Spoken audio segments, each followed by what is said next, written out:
Good afternoon, everyone. It's 3:04. We'll go ahead and, maybe what we're doing? Continue the meeting. We're going to go ahead and continue the regular meeting. And note the time is 3:05. Madam Mr. Chair, Chairman, I would like to move to amend Agenda Item 5 by moving up, Mr. Hercom, in the discussion with regards to the Devin Chamberlain lawsuit. handle that first before we go into the other items, Early, you threw your voice there, didn't you? so that the attorney can leave. I'll second that. All in favor? For amending? Aye. I guess the question is, after the closed door session, I think we discussed a couple of things. One is that the mediation is scheduled for, in the date, November 12th, 2025. Yes, thank you, Board. I will be attending a mediation on behalf of Gateway on November 12th, 2025, and I will need a corporate representative on behalf of Gateway to attend with me. I would ask the Board to please nominate and select an individual to attend that November 12th mediation with I'll me. volunteer. I think at the last meeting, I thought we had already nominated Flavia to do that. I think we talked about it. I don't think we made a motion, but we talked about it, that the chair, not Flavia, but the chair would do it. Yes. Yeah, I think that was a conversation, but not a final. Well, I'll nominate Bob because he volunteered and he'll be here to attend as our representative. I'll nominate myself too as the chair as well. His nominations are closed, I guess. I'll second the chair. Right. So what we're going to do is have a 2-2 tie here. This is ridiculous. I thought we already had it. It would make sense that if the chair was going to do it. We're all equal, Ted. You're always telling me that. All right, so do you want to call for a vote individually or? You can, yeah. All right, so we'll go ahead. We have a motion, a second to have Bob. All in favor, say aye. Aye. All opposed, say aye. Aye. Motion failed.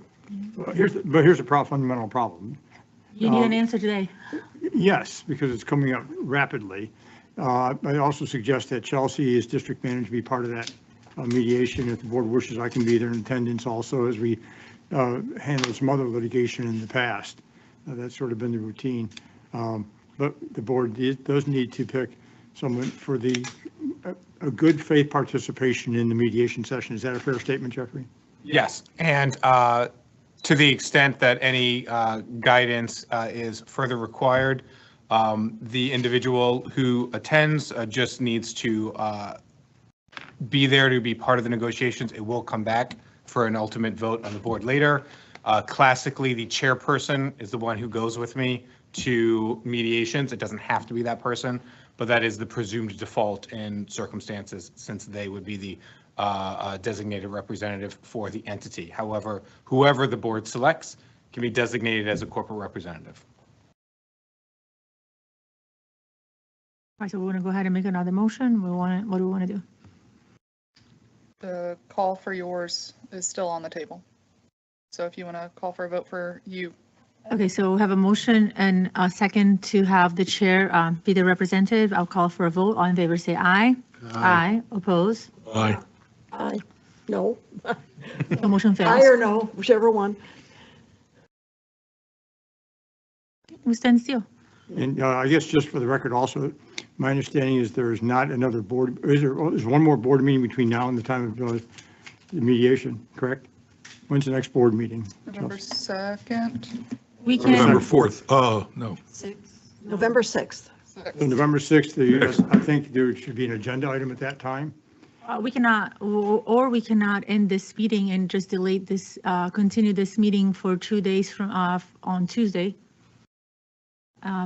Pending that Doug can join and the other board members can make, so there's no delay. We're gonna do I that take too. it Doug's not online. Tony, does a board member have to be present? Yeah, yes, I was, again, as a representative, I always think that's critical and essential and help and lends credibility also to the, any arguments or positions taken by the board or by the district. Jeffrey, is that a fair statement? Yes, and in addition to the number of people that would be there, it is important for the board to designate someone. But on a technical note, I don't know if this helps any, the board can designate any person to be their representative. So while a board member and often the chairperson is the presumed default, in these circumstances, if there's another non-board member that everyone agrees on, that would satisfy my needs as a legal representative on Okay. behalf of the board. I'll make a motion appointing Chelsea as the representative for the board. I'm confident with that. I mean, she's going to be there anyways.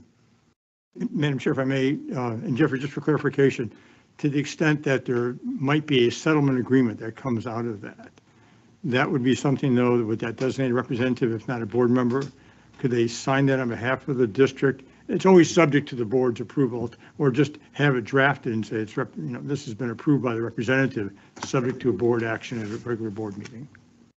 Any agreement reached at a mediation would come before the board ultimately for board approval. So to put it another way, it's not final until the board sees it and reviews it. All right, so I have a motion on the floor. Do I have a second for that motion? No second. We have a motion on the floor to appoint Chelsea. I have a second. All in favor, say aye. Aye. Oppose? No. No, Moving right along. So additionally, the mediation is online. Correct. Okay. I don't know if this is helping or not, but more than one person can go. If two people would like to be designated on behalf of the board, that's fine too. I think we're all capable of relaying the message, so I don't think it's necessary to two people to go, but Well, I I'll have- make a I have- motion that Flavia and I both go. the Sunshine Law Yeah, violation. that's my concern, Jeffrey. Oh, there we go. I was wondering, but I was like, okay. I apologize. I was thinking non-board member, but I can see now where that created a hiccup. So if the, following the old tradition of if they're not here, you make them work, I nominate Doug Banks I guess to be the representative. I'll second that. Will you second that? Yeah. Okay, we have nominated Doug, second by Bob. All in favor, say aye. Aye. That'll teach them not to go. All right. And Chelsea and I will relay that information to Supervisor Banks. Now, if somebody verify it, make sure that he can be there. And find out as soon as possible. November 12th at 1? At what time? 1? Is that Wednesday? I apologize, I don't have the time Okay. immediately. We'll on touch hand. base. Yes. It's probably on my calendar already. So you all sat with us? Thank you. It was nice meeting you. Thank you very much. Any other guidance that you might need, Jeffrey, generally? No, that was the last piece I needed. I appreciate everyone's time today. All right. Thank you. Appreciate it. Always good seeing you. Always a pleasure. Thank you. All right, so Yes, sir. thank you. All right, we're moving along. Public comments? Do you have any public comment? It is Sherry Schiller regarding soccer fields. Everybody, Out of the frying pan into the Sherry fire. Schiller. I'm here to speak regarding the redoing of the soccer fields. I know this subject has come up before, and there was discussion regarding artificial turf versus natural grass. After the initial discussion, I noticed it was still brought up again regarding getting bids on the artificial turf. I'd like to speak once again on behalf of children and adults as just a grandma, not in an official capacity, that it is much better for everyone's health, both joint health, respiratory health, all sorts of different conditions, if the lawn on soccer and other fields is made of real materials. And there's all sorts of research on that and why the board would continue to pursue artificial turf, which is more expensive, by the way, and not as healthy for children. I just like to make it my grandma comment that I really would like the board to consider not wasting time and effort on something that's not good for children or adults. Thank you. I would appreciate Thank it. you, no problem. And I would just tell you this, my answer, if that comes up, will be a no. for artificial grass, period. So if that comes up for us to decide, to make a decision, my answer at that time will be a no. You're welcome. Anybody else? Nope. Can I just add one comment to that, Flavia? All of the research that I've done to date, staff would not be recommending artificial turf. As well? either. Okay, there we Correct. go. I'm one vote, you know. Just saying. I haven't heard of anybody falling through a hole in artificial turf. Ooh, depends on how much they get. All right, so let's go ahead and move to local achievement and recognition, employee awards. Fun, fun, fun. Which, Mary's first. no, but Mary's going last. Save the best for last. I heard that Mary would like to go with me at the next bee removal. Just so you know. Oh, She asked. okay. All right. Yeah. So, excuse me. The start of every fiscal year, we try to do some employee longevity awards and honor those that have been here for, 5, 10, 15, 20 years. So the first, I'll start with Georgia Johnson. You guys all know Georgia. She's not here today. She had to leave early, but she has been serving Gateway for 5 years as the Admin assistant. admin assistant. Honestly, we wouldn't be able to do our jobs without her and a lot of the board book and committees. She is the brains behind that and coordinating with subcommittee chairs and members and even attorneys and Tetra Tech. So She was my first hire after I started. she's a good one. She also keeps the candy bowl full. Yes. It hides it when you come in, Bob, but yes. I find it. Yep. She did say to me today that she was not bringing any candy to the office. On the grounds it might incriminate her. So I just want to say congratulations on being, working 5 years, here at Gateway. And we're excited and hope she continues her career with us for as long as she'll have us. So, All right, thank you. On behalf of think the we all board, do. we also agree. all right, Laura, you want to give your own speech? I made it 5 years. Woo! Yeah. Again, so, yeah. Once you get that much longer to be able to move in the new building. Yeah. No. Joking that it might be done by the time I decide to retire. We hope. No, you're going to retire in like 20 years.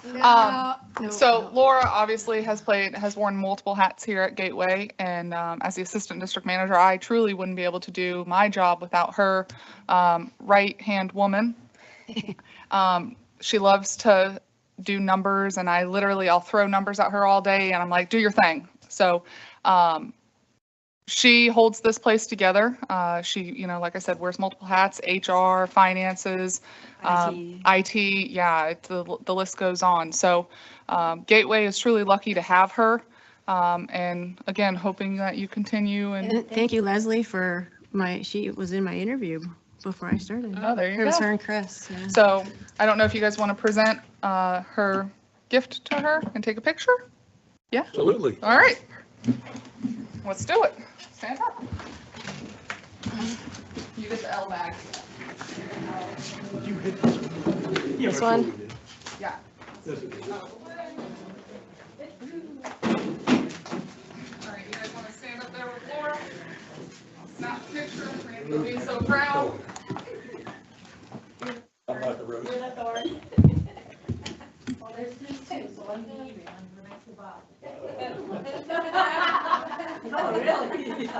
Ready? Hi, Mom. Ready? 1, 2, 3. Okay. Thank you. We're going to do it again, For what? the next one? Mary? We got a little longer spiel for this one. Yes. She was going to take the picture after everybody. Yeah, sure. I didn't go to the gym today. Get your steps in. Down. Okay, thank you, Laura. All right, drum roll. Thanks, Bob.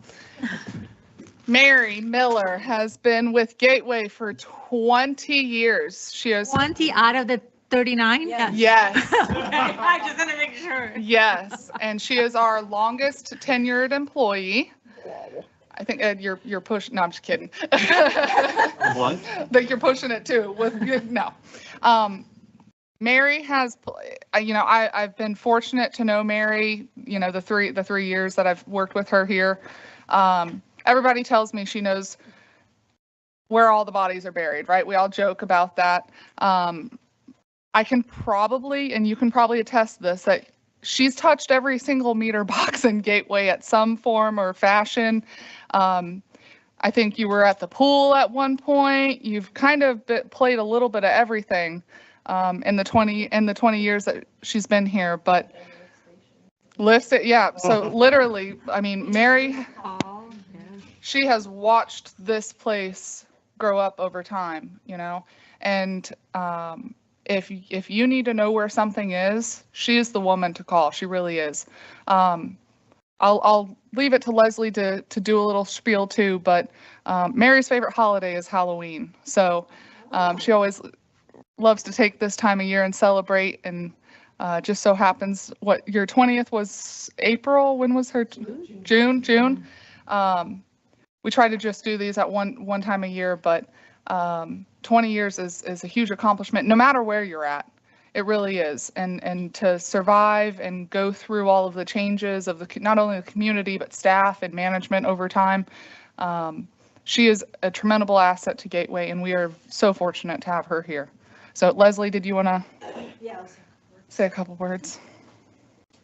So I've worked with Mary since day one, walking into this place, and I would be lost without her. If I could have 10 more of her, I would. She's definitely hardworking. If I had more people like her, it would be a lot easier. So I'm thankful for her dedication, her being reliable and working hard every day, working in this heat, day in, day out, up and down, 20 years, that's a lot. So Mary, thank you. All right.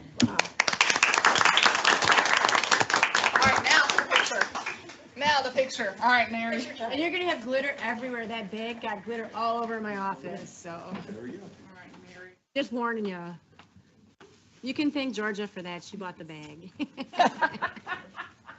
The bag has glitter. Yay. No, just 3. No, it's okay. Ready? I got that. Ready? 1, 2, 3. Okay. Thank you. I didn't touch him. You did. I can get a bundle Thanks, of that. Mary. I'm a witness, Bob. I like your bag. Wait till we send that one over the house. All right, one more round of applause for our 5 and 20-year tenured employees. Thank you for allowing us to do that. That's really important. We have our honorable mentions on there too. Vicky hit 9 years this year. Leslie has 9, Isaac 8, and Bill and Austin have 6. So, all right, thank you for letting us do that. Employees don't necessarily get to come in here and see everything that you do and vice versa. So it's good to recognize them in a public forum like this. So Longevity is everything in this business. amen. Amen. All right. All right, moving along. I move to accept the Pelican Preserve Advisory Committee monthly report. So just So item just 8A, A, just A? 8A, or 8A and B. Well, I'm just accepting the report. There's no, Wait, not B, just A? Okay, I'll do that next. all right. So we have a motion to accept 8A. You have a second. All in favor, say aye. Aye. And then I move to approve the proposal for the broker for the monument properties at Cushman and Wakefield I second. at the location of Tree Line and Colonial. With the contingency of district council's final approval on the contract agreement. We had to add some of our normal stuff in. And I would all, Contract agreement with the vendor. With a broker. broker. In other words, it's putting it out there. I'll second. Let's go ahead and call for a vote. We have a motion and a second. All in favor, say aye. Aye. And just as a comment to you, Chelsea, about this, there was some discussion at PPAC about whether we must sell both properties or just one, if we just get an offer on one, or it's got to be, the whole package. And I, for one, would like to give you as much leniency as possible. Understood. So whatever happens, happens. Question? Yes, Tony. In response to that, then I think we need to, as far as the contract, also have that language inserted in the contract, because right now the property is described as both parcels. And so I had some other suggested edits and changes, but I think that would need to be another edit, Carol. It's a good thought, that the owner has the choice and option to sell both or one. Or either one. One transaction or two separate transactions to different parties. I think that's a good idea. Does the board want us to incorporate that? Yes. Yes. I've got a question. Has the two adjoining property owners to both of the two on the corner, one has an adjoining property owner, the other one has an adjoining, have either one of them been approached to We have avoid not, going through all because this? we have not. We'll let the broker do that if they so chose. Seems to me that it's only beneficial to those two properties. I don't know what else would be good Well, for you, it. you could put it like a Tesla charging station. I mean, there's things. One other They could aspect do of it too, if you look at the site plan for that area and how it's developed, whether or not that site can be used, say, for, but not just the entry, because there's another entry monument further to the west along near 4. I think one of the vendors or businesses in there, whether it's useful for the complex as a whole, an individual, or whether it could be utilized for additional parking or water management to That's allow what I a thought. reconfiguration of the site. So, I mean, I think there's a number of opportunities, not just for a structure to go up there, but to redo their whole site. You never know what the overall scheme might be for the overall parcel owner and individual little art parcels. So that's a good suggestion. And of course, if anything happens in between, if there are any offers or anything like that, that'll be brought back to the board. But otherwise, I would like to ask that this be an agenda item a year from now, so that we don't let it just sit out there. My only question for clarification from the board is that you have the final decision on everything, but any offers that we get, do you want us to run those by PPAC first before we bring them to you? Okay. PPAC, a community associate, a consortium of Pelican entities. There'll be broad-based support or rejection within the community. Okay, so we will take it from our Right, side. prior to coming here. We They will can't get consensus, it never comes here. Exactly. No more From time. PPAC. We'll take it to PPAC and then let them handle it then. Okay. I just wanted to be transparent with everybody that that's the clear direction. Doug is joining Yeah, right now. and just for the record, some of the clarifications and edits I would make also is that since it's typically a commercial broker has a lien on the proceeds of a sale of commercial property under Florida law for their commission, but I proposed to insert language saying since it's governmentally owned property, that they acknowledge that their commercial broker's lien does not apply. And we'll see how that is reacted to by the broker. What does that mean in layman's language? If I'm a commercial broker selling a commercial piece of property and the transaction closes, or I'm entitled to commission by virtue of terms of the listing agreement, and the seller doesn't pay me, I get a lien on the property for that portion of the commission I'm entitled to. But my position is it's governmental property, liens cannot attach to it. So I just want to make sure it's clear in the contract so the broker knows up front. That's they contingented it based on your approval. No, I understand, but I just want to make sure that's one of those items that. Thank you. I move, So if you want to make a motion to allow him to participate. I will move to let Doug participate due to extraordinary circumstances. I'll second that motion. All in favor, say aye. Aye. Let's note that 3:29, Doug has joined the meeting. Hey, Doug. Thank you all. I move on consent agenda item 10A. I'll second. A motion in a second. All in favor, say aye. Aye. District engineer. Stephen is online. Good afternoon, everyone. Stephen Agapi, Tetra Tech District Engineer.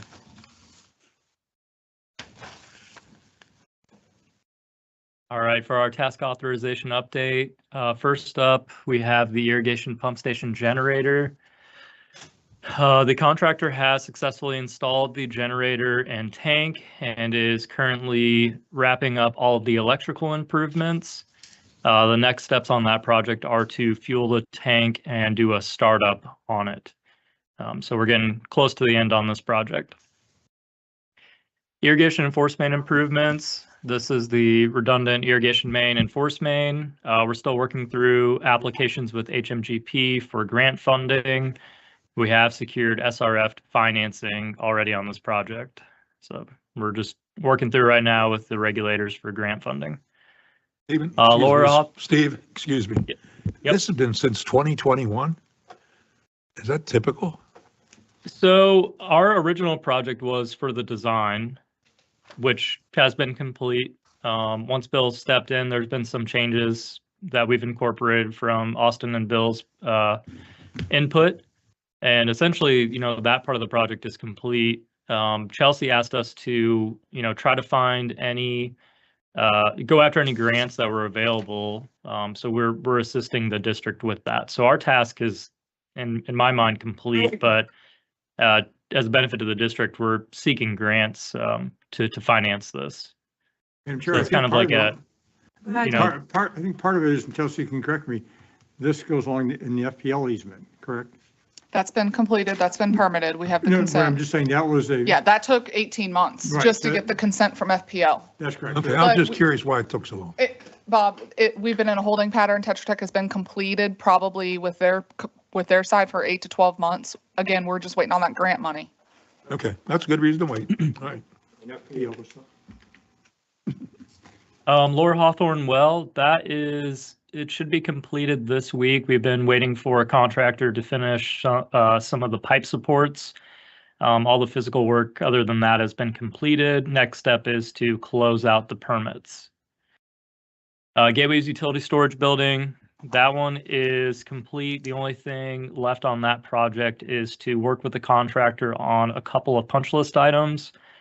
They're pretty minor, but still annoying, like a broken light that needs to get repaired. So we're waiting on small items like that. FY24 lake construction management. This is MRI's lakes. They recently resodded a portion of Lake 57. We're in the process of watching that and making sure that that is completed properly, along with some other punch list items to close this project out. That is anticipated within next 30 days. FY25 lake bank construction management.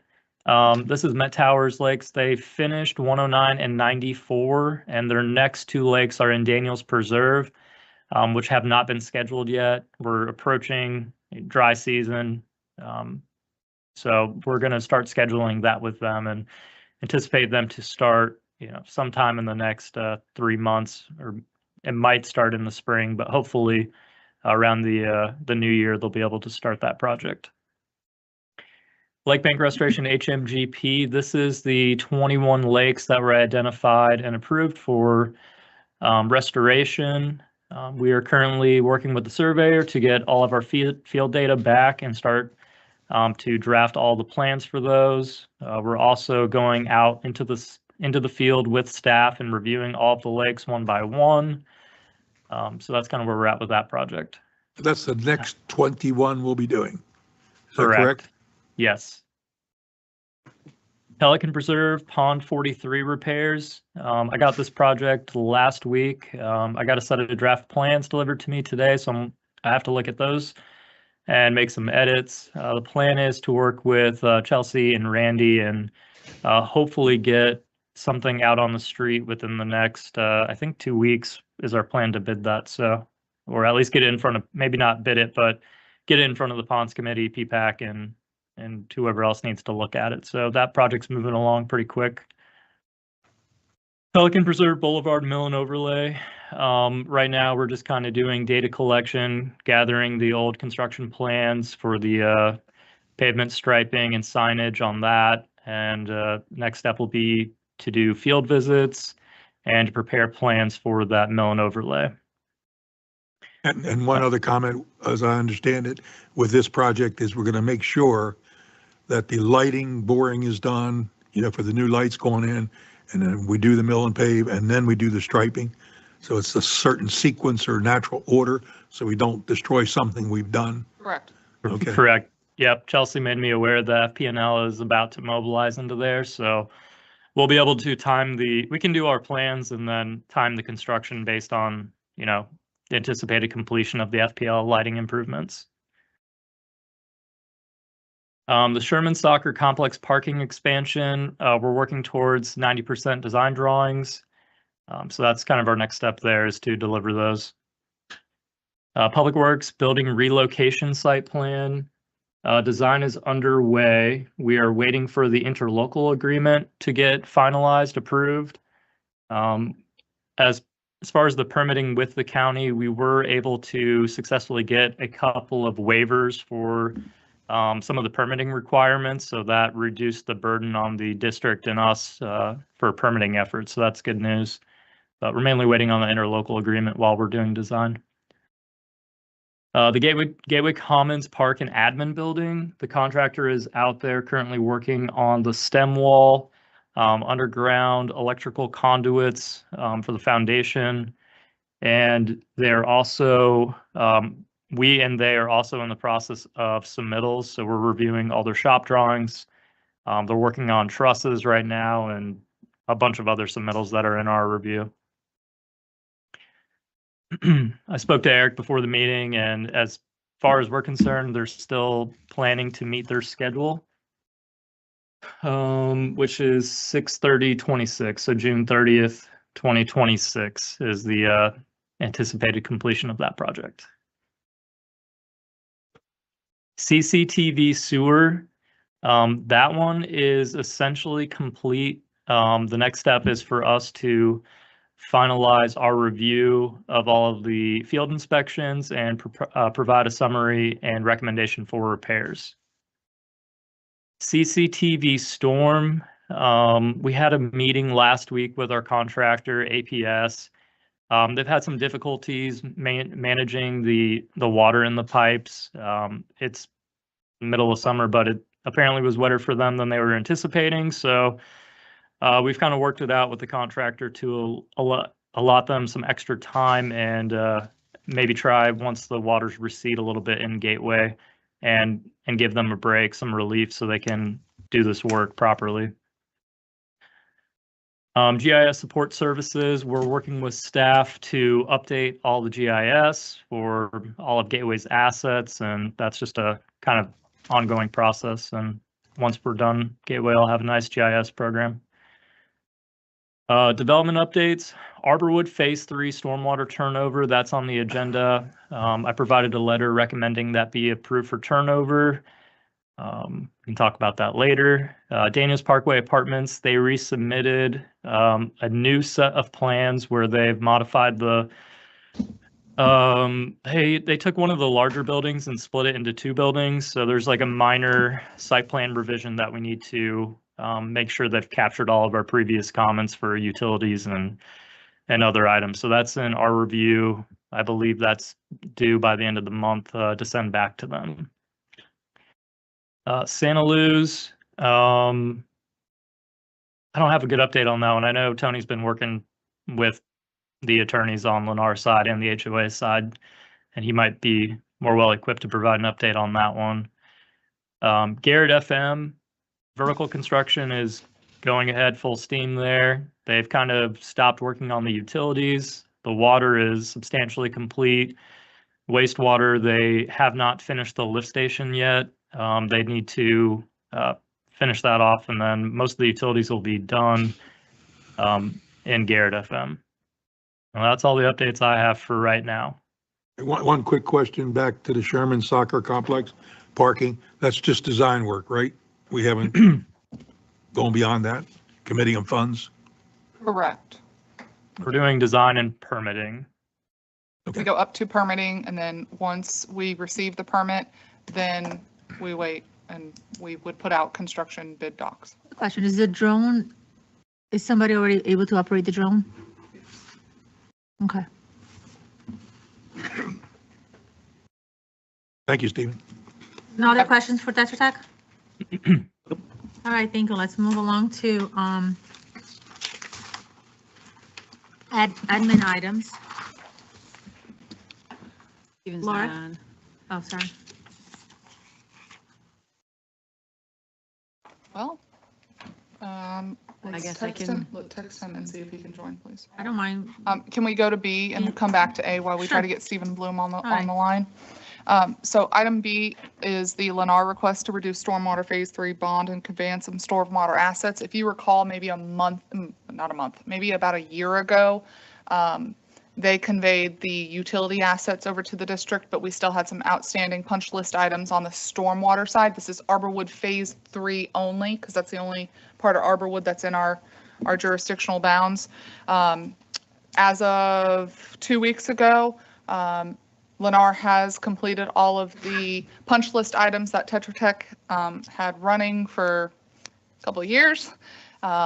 They've resolved all of those issues, and they're looking to convey those stormwater assets over to the district and reduce the bond per the permit criteria manual down to 10% and put it into warranty, a 3-year warranty period. So this is contingent upon Tony's final blessing.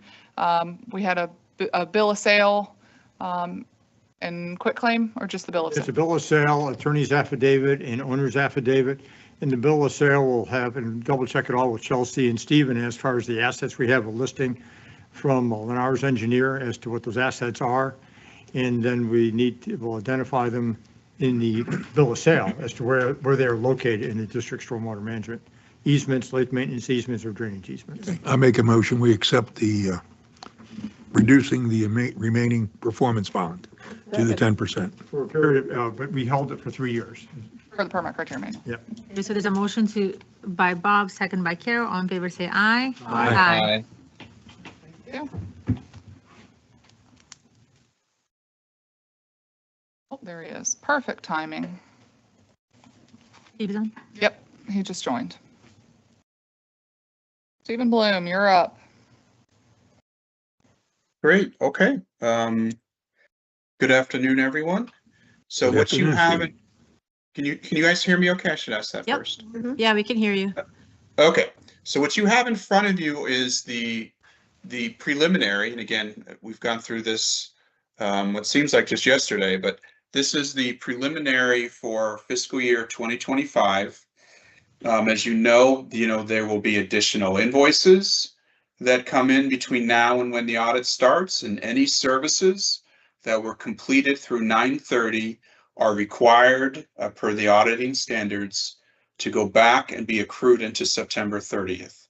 And that'll have a little bit more meaning, as we talk through some of these numbers on why I'm mentioning that. But again, this is nothing new. Obviously, you'll have an audit done after, and then you'll get a final report. So with that being said, as you look at the revenue, it's always good to see at year end the percent of budget well over 100% on these. And again, most of your revenue is coming from assessments, so it's not a surprise. You're about 100% right now. If you look at note 1, was collected for fiscal year 2025. You can look at the enterprise fund there as well. That's about 108% of your budget that was collected. And again, you're going to need that money for future debt service payments. And that's kind of why, I would anticipate you to have, as the new rates were kicked in, some additional money there as well. But again, across the board, really good numbers to show you for revenue. As you look at the chart on the right, it's always interesting to see the breakdown, kind of the revenue. And as you go further down in the page, and make sure I've got that on my side here. The other thing we always talk about is the interest income. Are you guys seeing the full page here? So make sure. Okay. Yeah. So $1.1 million for the year in interest income. And, again, that's almost now 4% of your total revenue. Again, you're not going to get it more than that, Talk but about interest income, which is at the It's right bottom. here. It's right yeah, here. interest income. Oh, okay. And we do have a breakdown on the bottom of the page, kind of by the fund. So you can see this interest income, just so everyone's clear, does include, debt service. It does include your capital project funds. And then obviously it includes you're operating. The interest income stays with the fund. It's not like it's certainly not commingled or anything, but it is good to see that all of the activities and all of the work that done, you're able to kind of see, exactly what those numbers are. Again, general fund, 230,000, Pelican 174,000, enterprise 167,000. So again, that's your investment activity. So it's good numbers to be able to see that. Now we talked about the revenue, and then so we can also, kind of look at the expenses as well. General fund only about 70%, and I'll come back to that in a second. Pelican Preserve about 82%. I mean, that's of your adopted budget, of your annual budget. Stony Brook, again, we're trying to that one kind of sunset that. Town Lakes, your debt service. Stephen, this is Ed. Question on that Stony Brook, the interest you had about 10 grand. What do we do with that? It's being spent. It's Yeah, being I was spent? about to say, Okay. exactly. I assumed that was the Yeah. answer. But Yep, when we give those numbers out, we give them the bottom line numbers, when, Laura or Chelsea are looking for that, so. Debt service, again, we paid off some stuff, and then capital projects, obviously, is as the project gets going. The one thing I want to mention here, and we always talk about carryover, and that's usually the next question that I'm asked at this point. The general fund is only at about a 70%. We still will go through that exercise, and we as Laura and the team and everyone, to figure out what other projects are still active within the general fund, and all, same thing with Pelican Preserve, and look at what else needs to be included and really excluded from the carryover, so that, in looking at the numbers, just some rough estimates, I think the general fund, after we take everything out, will be, roughly around 750. We've kind of been in this same range each year once we got through everything. But just wanted to mention that, yeah, you are at 70% roughly right now. But by the time we get through open projects, any stragglers on invoices, we'll definitely be updating the 20, like we do here, we'll update this for the next quarter to show you a continuous look at where your 2025 numbers are as we head into the audit, and then once we finalize the audit. You'll see at your next board meeting, we'll have budget amendments. And so we wait until the end of the year to move the money that you had set for reserves. We wait to move it at the end of the year. So a lot of these things haven't hit just yet. You'll see that come after, hopefully you approve the budget amendment. And part of the reason why we wait until the end of the year to touch the reserves is that way we're not taking it out and putting it back and taking it out and putting it back. We just do it once at the end of the year when everything is settled. I think clean. Yep. Okay, thank you. Okay, and that kind of covers your top level overview. Okay, any questions for Stephen? Nope. No, all right, thank you. So Stephen, we do. we're in good shape?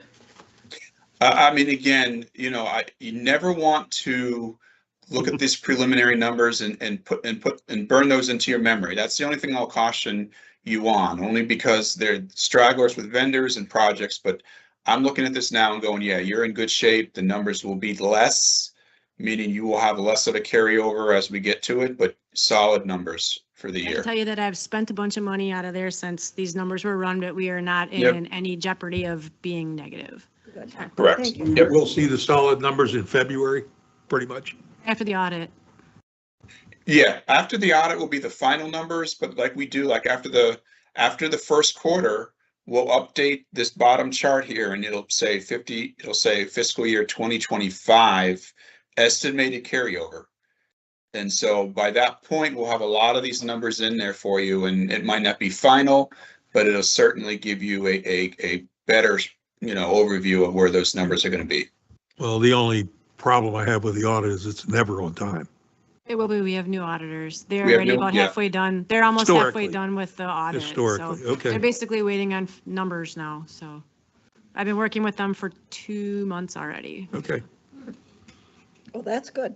Mhm. Any other questions for Stephen? Thanks, Stephen. Thank you, Stephen. You're welcome. Have a great day. You too. Let's go ahead and move to district manager items, monthly reports, and first one is admin. Yep. Any questions to Laura? So Laura, where is the accounting for the hours and stuff that I asked for in these items?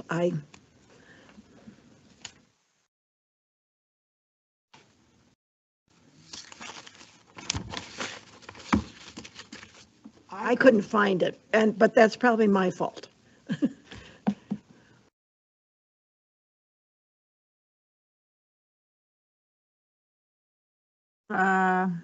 What's after Super this? Bob Gepper, is that the one? Under general administration? Sorry, these reports are really long because it's the end of the year. Nope. It's in the board folder. I can pull it up.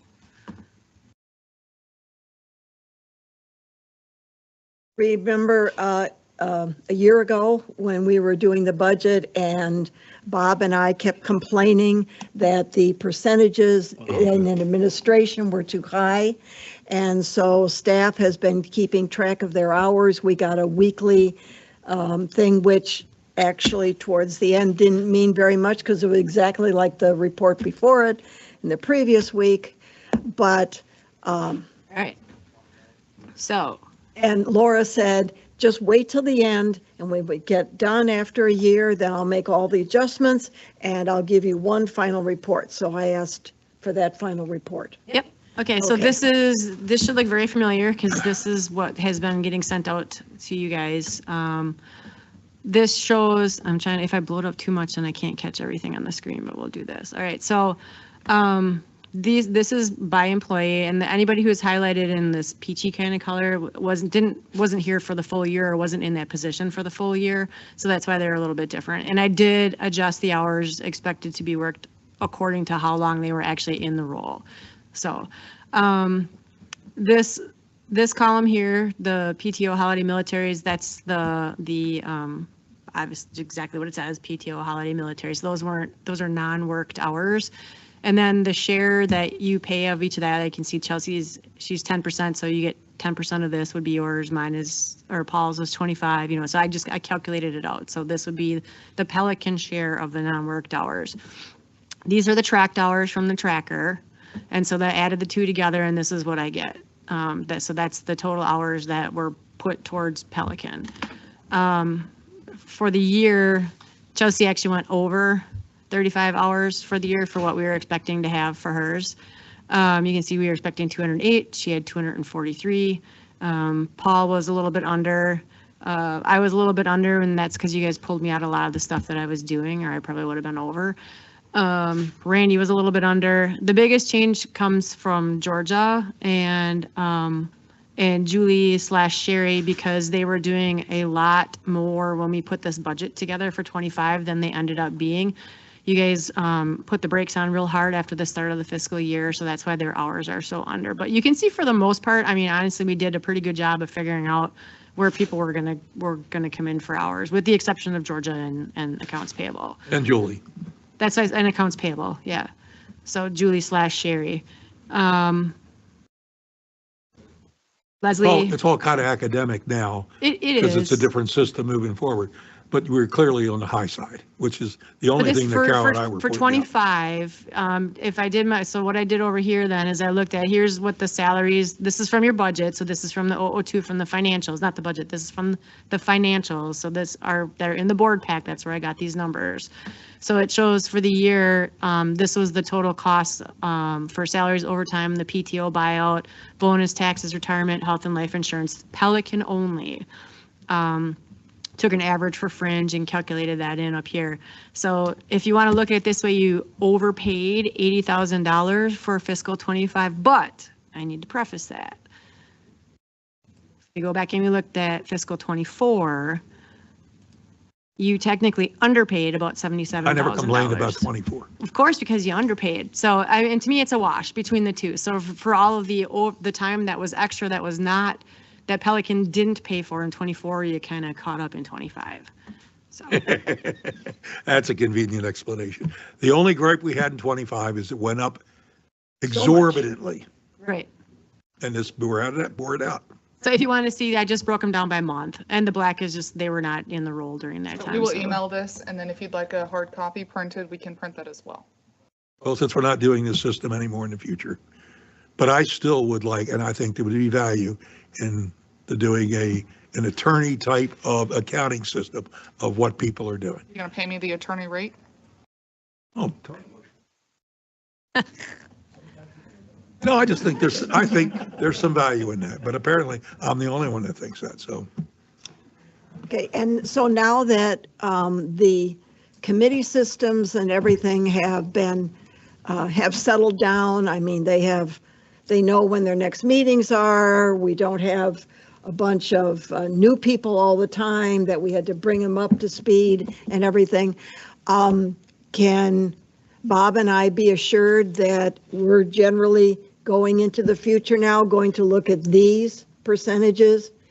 And you guys aren't going to up it on Pelican again? Well, there isn't, that's not. Different system We're now, not doing Carol. it that way anymore. With the new assessment methodology, that doesn't exist anymore. Oh, that's right. You're paying, Okay. you're paying 17% Now we of, flat oh, rate. I did want to point out. Now we're flat rate. Hang on, I closed it. I did want to point out, so you're paying 17% right now. And I did, if I look at, here, this is the page. Well, actually, don't I remember that about a year ago, Doug, are you still on the line there? I am. Didn't you say if it came out in our favor, you were going to give us a credit? So how are you going to give us a credit of $3,000? Are you going to pay us back for 24?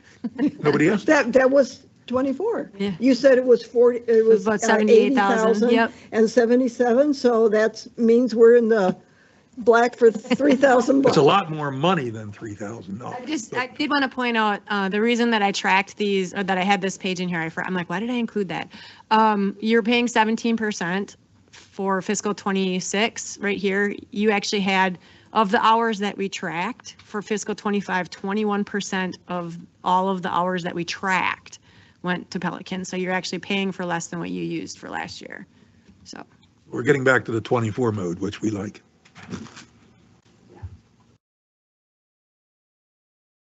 A different system, moving on. All right. Any other Anything else questions? for admin? I do, I have a few. So regarding the farmer's market, October to April? no, November. Okay. So there's another sign on the pool that is incorrectly, okay.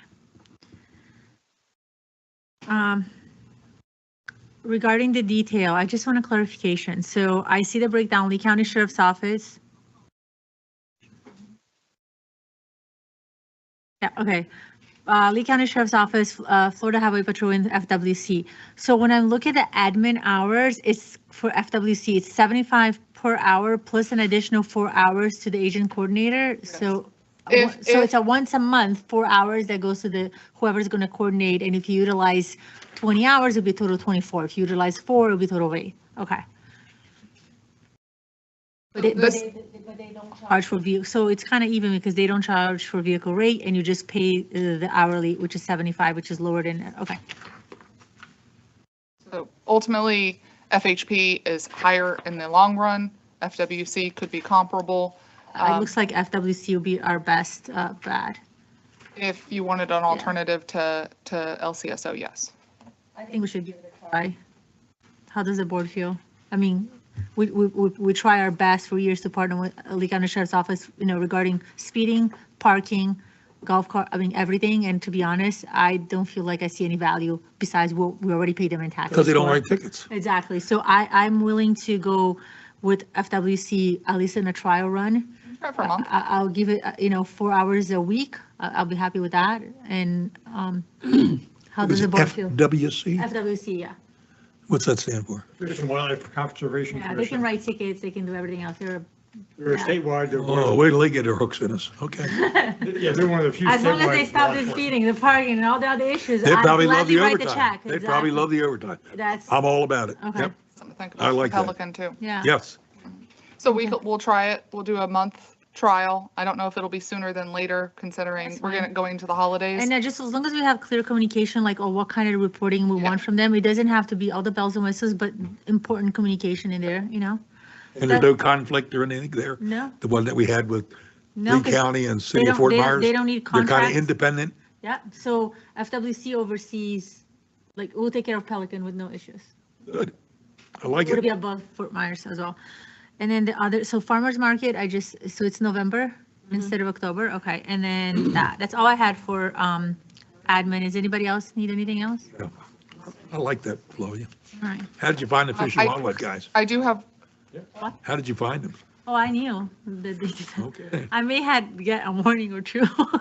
I think it's a warning, not a ticket. I have a brief update if you have no additional questions regarding Laura's admin. Laura's no. Okay.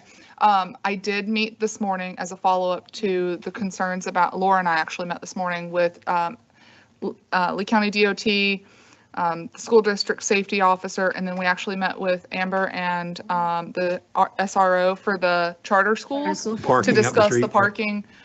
Essentially, the takeaway was you need to consult your traffic engineer and address these issues, both on-site and in person, or on-site and off-site. If the schools aren't going to go away, we need to come up with a permanent solution. Landscaping won't do it. You're still going to have people stopping in the travel lane, dropping their kids off.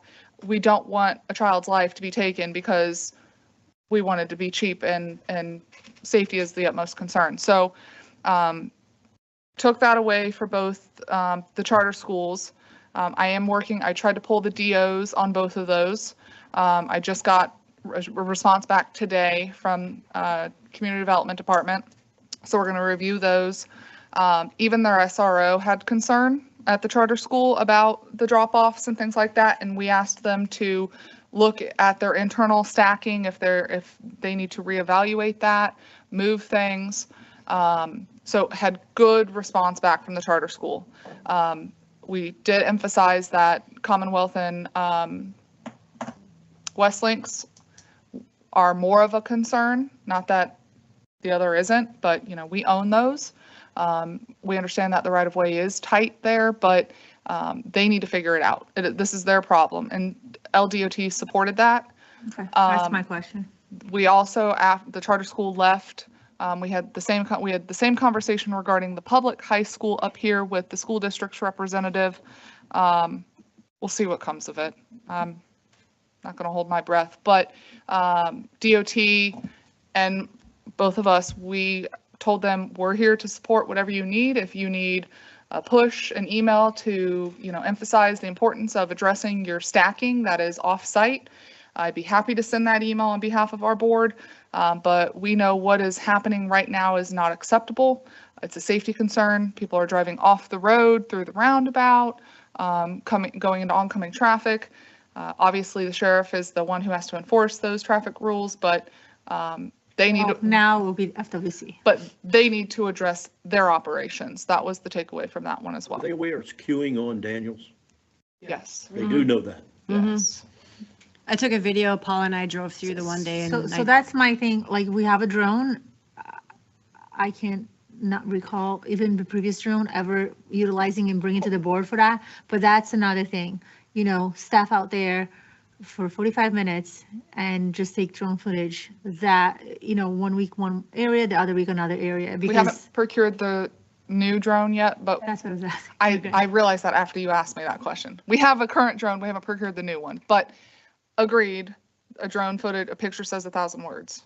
Yeah, and the other piece too is when they're queuing up, it's also around the roundabout on Griffin. It's stopping continuous flow because they're queuing up around the roundabout and you cannot get around. So that's the conversation that you really need to have a meeting with FWC and say, those are our safety concerns. Oh, I'm just gonna invite them out during those Yeah, times. okay. Come take a look, because you'll see. But let them know what the expectation is. Yes. While they decide what they do, Mhm. that's the expectation. Madam Chair, just Yes. at the risk of throwing something into the mix here, though, did Lee County Development Services Division address why they allowed various modifications and enhancements to the school. Because I think this district years ago raised the issue about additional parking and road issues when I think the gymnasium was being built or a It new was athletic done at the high facility school. at the charter high school. So We raised those concerns, but we have no jurisdiction over But that. I'm So just we saying now- did tell the, we now did you have tell, Lee, now you have Lee DOT, same entity is, articulating their frustration with, you have a different director now than you had when that was approved. okay, I'm just saying that's the genesis of it with the development orders. Okay. Any other questions for Laura? Hearing none, we'll move to, who's next? Public Works. Alphabetical order. All right. Hey, thanks for Paul. Everything? I have a bunch. Pond littoral sticking out in the deal. Do you know about the 116? Yes. Rods? Yes. Okay. Yes, good afternoon, Paul Forrest, Public Works Director. Good afternoon, Madam Chair and Board of Supervisors. Regarding Lake 116, we're pulling the DO just to review it, to finalize and settle the issue with littorals in that particular lake. So that is, I'll speak to that. Paul's been out at training the last 2 days. This is where I'm hoping in the coming months with the review of the pond standards, we can have some clarification because I believe that we don't cover all of the issues. So like if a DO is silent, that could be interpreted a million different ways. Okay, I can tell you right now, if the DO is silent, there is no requirement. They're not required. If the DO is silent, there is no requirement, but that does not mean that we're going out there and removing. The DO is silent, it's not required. The homeowner behind and only behind that particular property may request the removal, and the removal will be granted as long as there's no significant erosion, there's no significant washout. That's See, it. and I believe that is the exact issue we're dealing with the request from Mr. Senior, is it's across the way at the golf course. So then technically, as it stand right now, the golf course, if they're the one that own that, they have to be the one requesting, and then we will grant it. And the only, and it's not explicit, it just says, I mean, again, we're going on interpretation, it doesn't say. Given it that You two wrote two it. of the people that are here sitting on it, that, am I right? That's the interpretation. If it was silent, because I was against it, so I'll be the first one to say opposite. You know, it's fair, Understood. it's fair. It But does that's not- exactly what he means. It does not explicitly say that in the pond standards. So who do That's you, why who do we're you, changing correct, but we need to address the situation. If there's an issue now, we're not going to wait 2 months to address it. So as of now, that's what stays in place. And if you have an issue that you can understand, or you don't know which way to take, you come to this board and the 5 of Understood. us will do it. So unless we think But aren't we otherwise. going to address I that think- when we address the new Well, the do we have- standard, whatever that group comes up with? Is the homeowner willing to wait 2 or 3 months to have his taken care of it? I don't know. This item, again, we have to pull the DO. We just got that today. It is our intent to bring it up to you at the next meeting because this resident has voiced concerns. Historically, staff has just told the vendor to go out and spray it.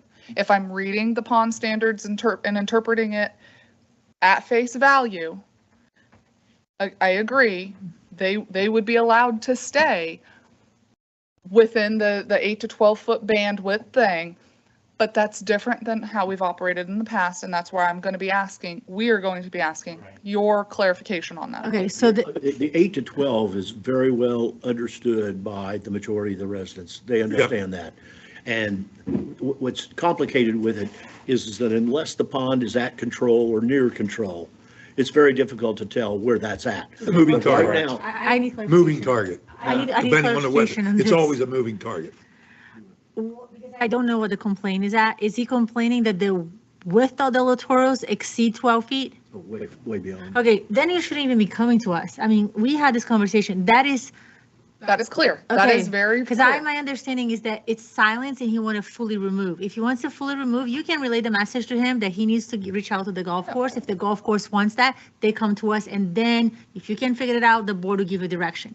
But if the homeowner is complaining that the width of it is more than 12 feet, we shouldn't even be dealing with this. Understood. It should have stopped at, That is clear. not even Paul, below Paul. Understood. Okay. That is clear, but to your point, control, unless we're a surveyor going out there and surveying where control is, perception can be misconstrued because it can appear like it's more than 8 to 12. Don't need to do that right now because we're at control. Right. So all of those measurements can be What done is it, without a 116? surveyor right now. 116?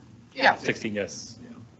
On the 18th hole. But to Flavia's point, until the standards manual changes, if it changes, we stay with what we've always done. Exactly. If we stay with what we've always done, we're going to spray it. Until, No, you're not gonna go spray because it's very clear in there that it says the homeowner must be the request. So Rod does not own the golf course. So unfortunately. He's not aware that we need to So contact the club. all we need to do is Rod needs to contact the club, and if the club agrees there's an issue, the club comes to us. If Rod contacts the club says, yeah, thank you for letting us know, do nothing, we do nothing, because the club is the one that has to come to us, right, Ed?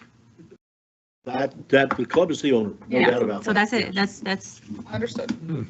they were the So- owner until we decided to do the major repairs.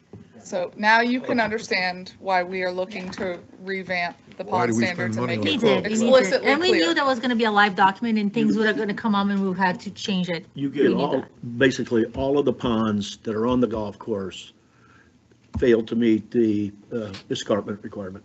But that doesn't They mean all- they need, they all fail that doesn't to mean meet they it. need to run. So That's there's a grader. there's an issue that we need to address all of those. You just change that escarpment with a grader, not with rocks and, the $1 million a foot. Well, whatever. The issue is that it does not meet the requirements. Whether it's 4 to 1 or 6 to 1, it does not meet the escarpment requirements. The issue is how do you take and do it? Do you add material to take the slope out? Or do you cut back? You cut back, now you got a whole bunch of other issues on property. Yeah, it's not as easy as. Well, yeah. the choice is to the That's golf course. not part of the pond standards I don't know, conversation. thank God. That's a whole other issue. Anything else for Paul? Yeah, we don't restrict the golf course from bringing in stuff and doing it the way they want it.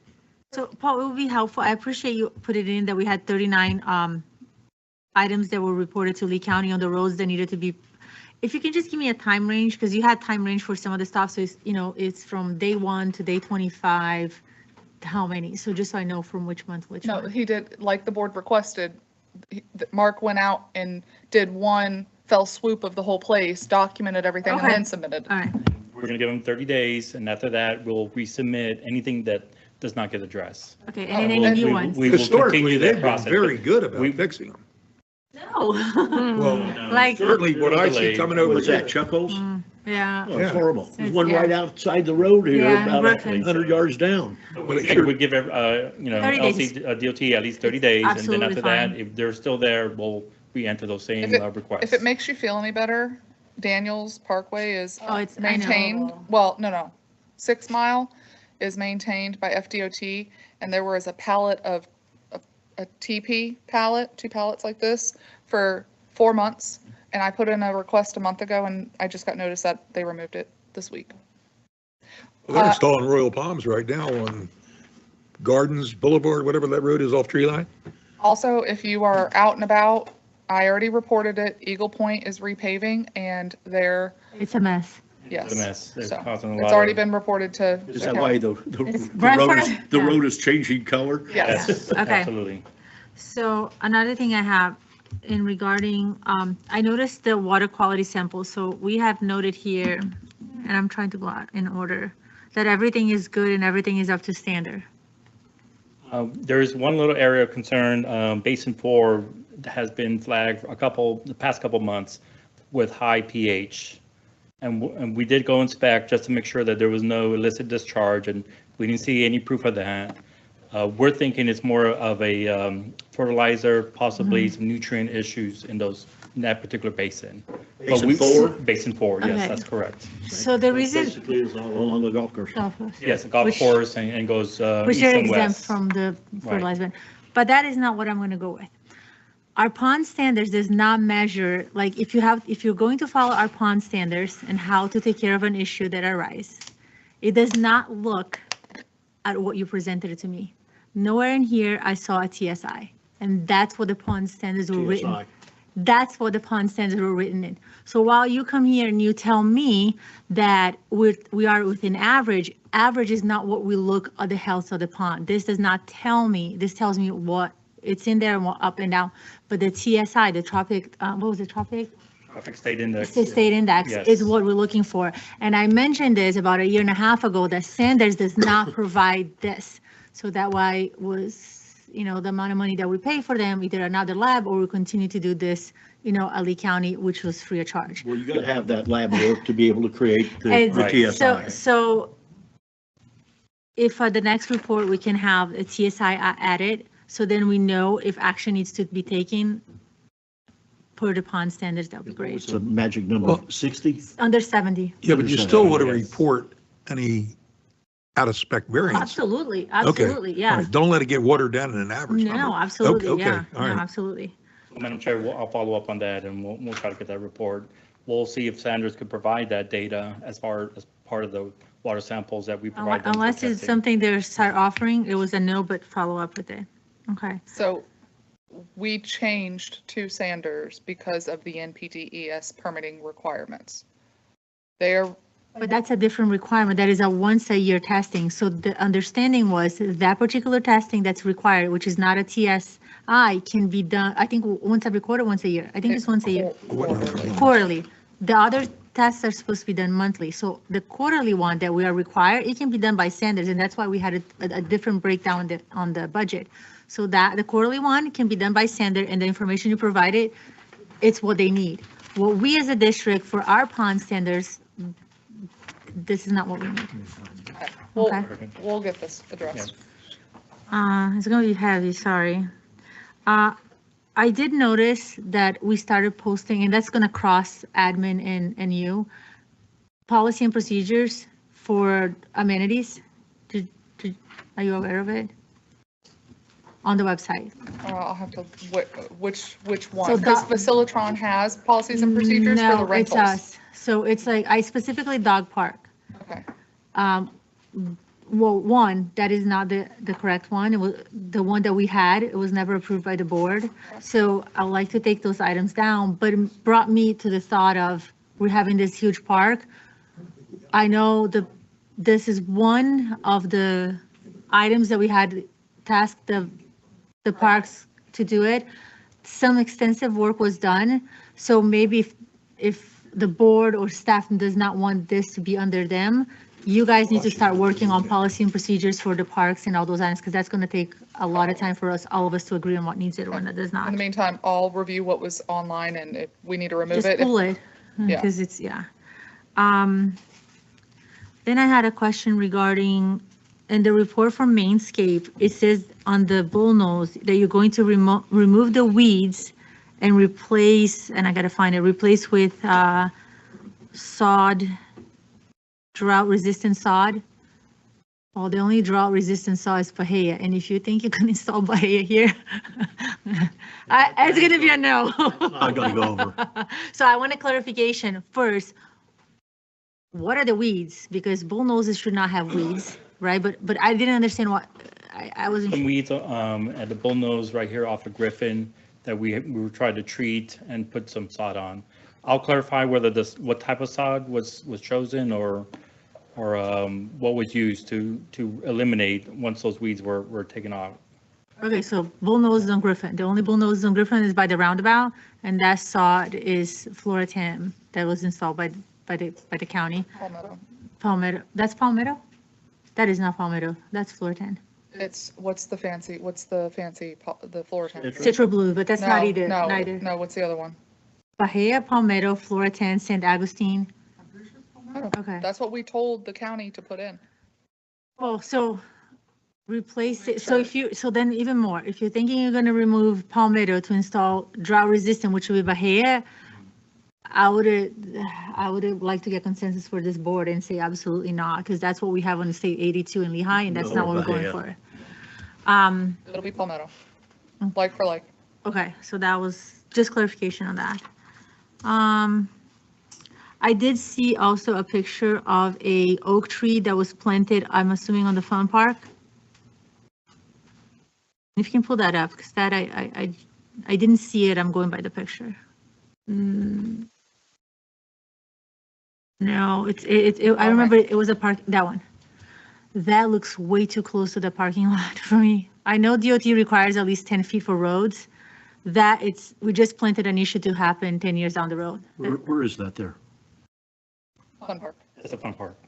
Do you agree that that's too Yes. close to the road? Yes, that's Okay, very close. Oh, okay, now. But that's a know. parking. I mean, Are you looking at the? close to the parking lot, Yeah, not the road. parking lot, it's the Yeah. parking lot. That's, everything else, I don't have a problem. I have a problem with Don't that. know, I believe that was a replacement because one got struck by lightning. Okay, so then I want us to put our hats in thinking, knowing what we know, Gateway sure. Boulevard has oak trees all over in the wrong spots, not because it was there, we're gonna put it there. Yeah. I don't believe that location, given that I see the clues, that location did not have an oak tree. Too close. It's just too close. So, and if, honestly, if you could refrain from planting oak trees, we can Why? plant That black is- olive. We can plant black olive trees. We can plant other trees. I mean, given that we pay like what, $7,000 for that report that told us we had way too many of the same kind of trees and that was a bad thing, and too many oak trees because if they get a disease, they all die. So maybe we need to bring that report back. and Who take did a that look. report? Ronnie, the arborist. All right. And then the last thing I have was to try to utilize the drone for parking. That's all I had. I know it was heavy. I'm not gonna bring it up the stuff that I brought up to you regarding the bathroom. There's a list. You can look into it. One question, who did the painting? We hired it out. Okay. So I was contracted out. 5 out of 5 toilets are full of paint. Unacceptable. But if you guys go visit that work, tomorrow. it's, Yes. I have the list and we will follow up on that. all right, thank you. Anybody else, anything for Paul? All right. What do you mean by full of paint? Like spray or like after somebody poured paint down it? Oh, there's paint drops like this big and runs inside of the toilet bowl on the brand new, the boxes on top of it. And then, there's other things, like there's a bench there. I need to make sure that that's not treated wood, because if it's treated wood, it shouldn't be there. A lot of little stuff. You and I are pretty good on those type of things. Give me a list if there's anything else that you don't see it, I'll let you know, but, Very good. all right. Thank you. Moving on to Mr. Shaw. I had coffee today. You're not allowed to have decaf moving forward. So much for 358. Oh, it was 4:12 and I didn't even start it. So I actually did look at Kara. I'm like, oh, look, I didn't even start. Anything for Bill? I have a few, but it's very few, but The replacement going good now? yeah. Moving out. Yes. I have one question. Regarding, we did a meter replacement in Magnolia Lakes, and as far as I know, because I also sit on that board, I heard no issues.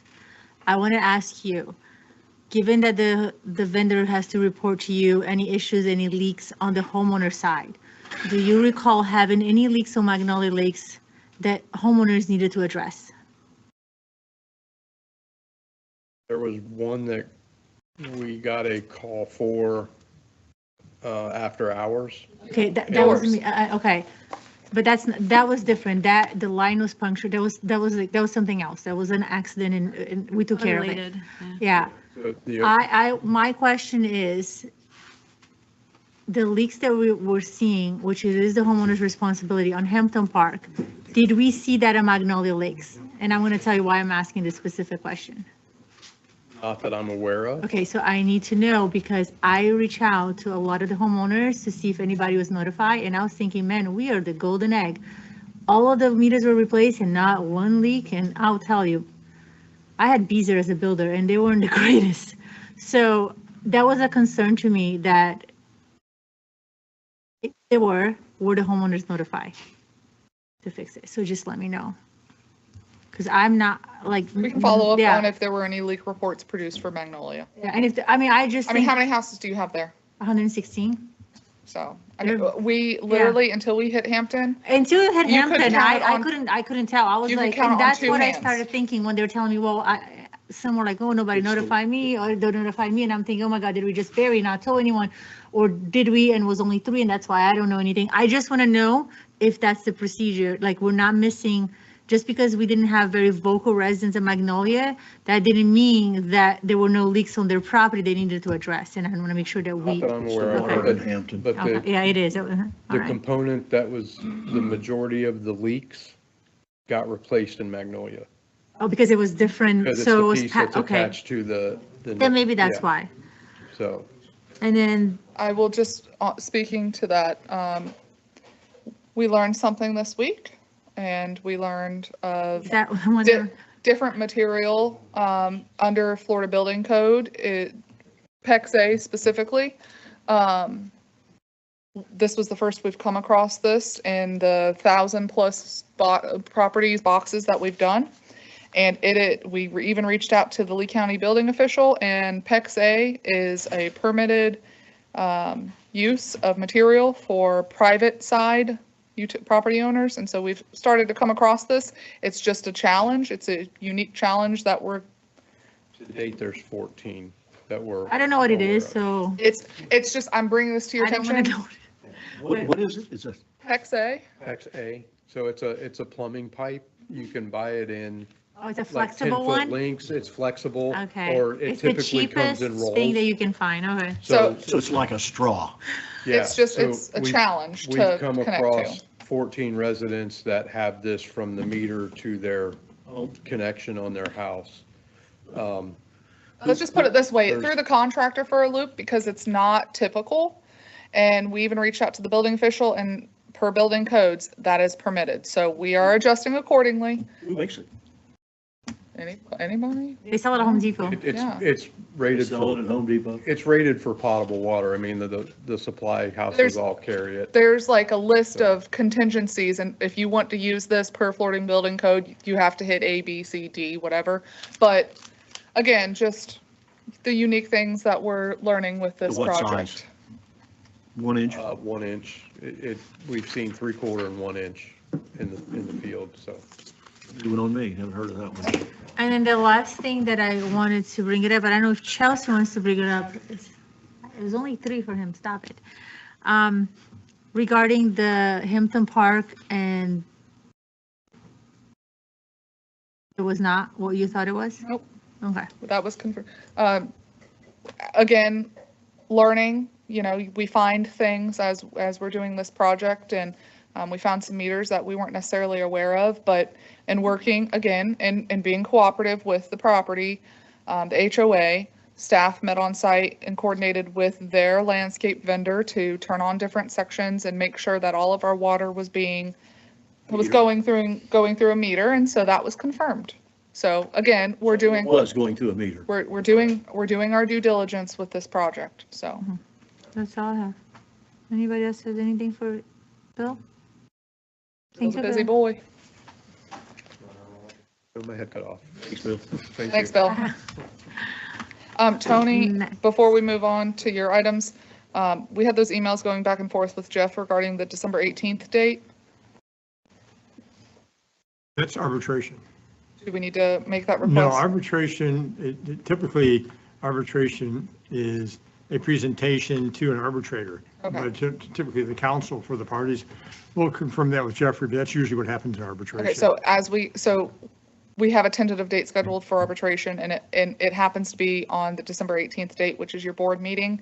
If we get closer to that date, we may potentially need to cancel your December 18th meeting in order for us to attend that. Yeah, that might be possible, again, depending upon. Okay, well, that's a week before Christmas. That is the only meeting we have in And December. I won't be here. Well, the So- arbitration process would not be the whole board. Typically, it's the attorneys and maybe the client, but it's, you present, usually it's written materials ahead of time, you make your argument to an arbitrator. That Well, decision. you've already nominated Doug to do all Yeah, and the all of arbitration, this. no, that's I different than understand where you're mediation. No. Arbitration and mediation. Different than mediation, because the arbitrator will make a decision on the matter and send it to the parties. And the parties have an opportunity under the Florida statutes and rules of procedure to reject the arbitration award. And that has other consequences as to who gets to tag another party for attorney's fees. But part of the difficulty in scheduling this case, as Jeffrey pointed out in our communications, you have 4 parties. In trying to arrange the principals and or the counsel for all those parties. And at times, insurance company counsel also like to be present. I've had that happen. So that's what's made it difficult. So that, I think Jeffrey indicated that was the only available date for all the other parties. And So as we get closer, Chelsea, we'll figure that out with Jeffrey. We'll have a call. We'll have a call next week. Well, Madam Chairman, the 18th is a week before Christmas. Traditionally, we cancel, well, it has been done in the past. I don't know how traditional it is. I shouldn't say traditionally. I'd be happy to move that we cancel the meeting on the 18th. We're not doing a big methodology thing right now. We're not doing. I don't have a problem with it. I think we kind of somewhat talked about this, a few months ago when we talked about canceling November. And I think, Tony, I don't like speaking for you, but I believe we say, let's just wait a little further down and then see if we cancel. I don't have a problem if there's nothing hot on the table for December. Is there anything hot on the table? He's going to suggest the same thing. He's going to suggest the same thing. If I could suggest that we wait until Chelsea and I talk with Jeffrey about what he might need, because he may say, it's fine. Can't, not have a board meeting at that time. And our first meeting in January is New Year's Day, so we're not holding that. Right. We just have December 4th. So, you're talking about a pretty good stretch of time between December the 4th and January the 15th. Wait till that November meeting and make a decision whether we need to do it. Yeah. Yeah, I think that's appropriate. I understand. It's a good argument as to why it's not needed, quite frankly. Okay, so. I can wait. New Year's Day. I still won't be You made here, us but wait the that's last okay. time, yeah. Do the 1st and 3rd. And that's the holiday. Right, so we wouldn't have it. They canceled it already. Okay, so anything, Tony, you're next. Yes.